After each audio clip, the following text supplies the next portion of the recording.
Wah, dia kena start baru boleh on light dia kan. Dia kena start baru dia on light dia. Ini tegang guys. Oh, Cerah masa depan. cerah masa depan. Kan? Ini motor kecil tapi lampu bapak punya terang.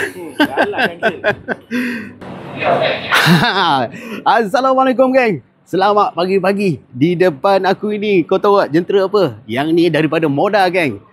Aero E yang baru saja dilancarkan pagi ni. So kalau korang nak tahu segala detail dengan dia punya spesifikasi dia macam mana, harga dia berapa, so korang kena stay tune dengan aku. Baik. Okay, jadi baik guys, inilah dia Moda Aero E yang baru sahaja dilancarkan hari ini. Sebuah skuter berkapasiti enjin 118.8cc single cylinder SOHC guys. Sebuah skuter yang agak menarik, comel sahaja. Reka bentuk dia seperti ini. Apa yang menariknya berkenaan dengan skuter ni, kalau kita lihat lampu hadapan dia. Lampu hadapan dia mempunyai projector light kat depan ni. Ini bertujuan adalah untuk menambah keterangan sewaktu menunggang. Projector light depan tu, dan dia ada DRL di kiri dan kanan bersambung dengan signal lah. Didatangkan dengan dua warna guys, merah dan biru. Ini dia biru dia. So kita tengok di bahagian belakang dia sikit. Okey, kalau kita tengok di bahagian belakang dia ada DRL di sini kan. Di sini lampu brake dia, tak silap aku. Ni lampu brake dia. Okey, thank you Dad.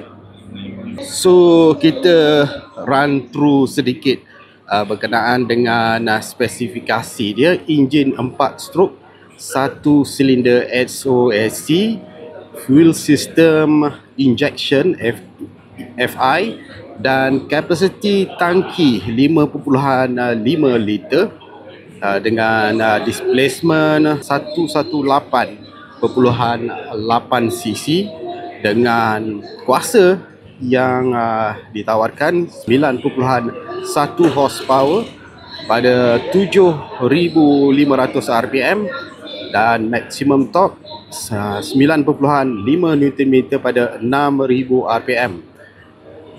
Jadi untuk cooling type air-cooled, front brake, hydraulic single disc, rear brake, drum brake. Tire size 90-90 14 geng, tayar tubeless, dan tayar belakang 190/14 tubeless juga. Untuk front suspension, telescopic fork, rear suspension monoshock dengan one sided swing arm di bahagian belakang kalau korang tengok.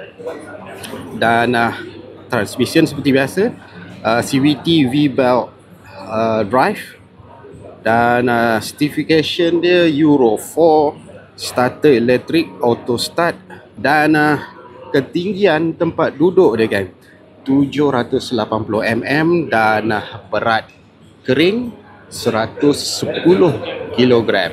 Okey, kita lihat sedikit bahagian konsol meter ni. Di paparan ni adalah paparan LCD meter kan.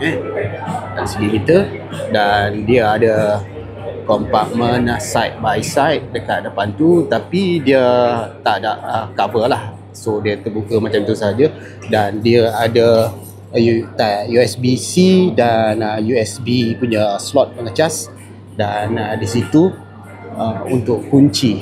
Alright, dia masih menggunakan kunci ataupun non-keyless lah. Di bahagian tengah dia, bahagian pemijak kaki dia flat macam ni saja. Apa yang aku boleh katakan kat sini, bila kedudukan tengah-tengah ni yang without Pengantara dia tu kan dah straight sampai ke bawah, maknanya orang kata sesuai lah ya.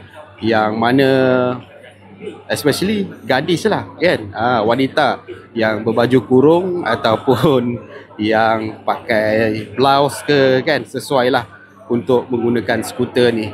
Kalau kita lihat di kompartmen bawah seat ni berkapasiti 6.5 liter ya. Jadi kalau untuk sebiji helmet lepas lah kan. Dan kita lihat pula dia punya kapasiti tangki bahan api berkapasiti 5.5 liter. Just nice untuk skuter yang bersisi sederhana ni. Dia simple saja guys ya. Penggunaan harian dan target user pada aku yang ni adalah pada mereka yang nak bersantai, yang nak buat pergi kerja, balik kerja, nak buat beriadah pun boleh. Dan reka bentuk dia nampak fresh dan lebih kepada urban punya konsep lah ya. So, kalau kita tengok dari segi reka bentuk dia ni pun nampak lain daripada yang lain, especially dia punya di bahagian hadapan ni guys. Di bahagian hadapan dia ni kan memang nampak lain daripada yang lain. So harga yang ditawarkan cukup mampu milik, iaitu 5,189 guys ya. Tidak termasuk insurans dan cukai jalan. Okey, jadi baik, itu sahaja perkongsian untuk hari ini bersempena pelancaran Moda Aero E di Petaling Jaya. Dan sebelum tu, kawan-kawan yang baru masuk ke channel Projek Solo, korang selamat datang. Dan korang jangan lupa tekan subscribe, tekan loceng untuk dapatkan notifikasi untuk video-video terkini Projek Solo. Kita jumpa lagi geng. Assalamualaikum. Bye bye.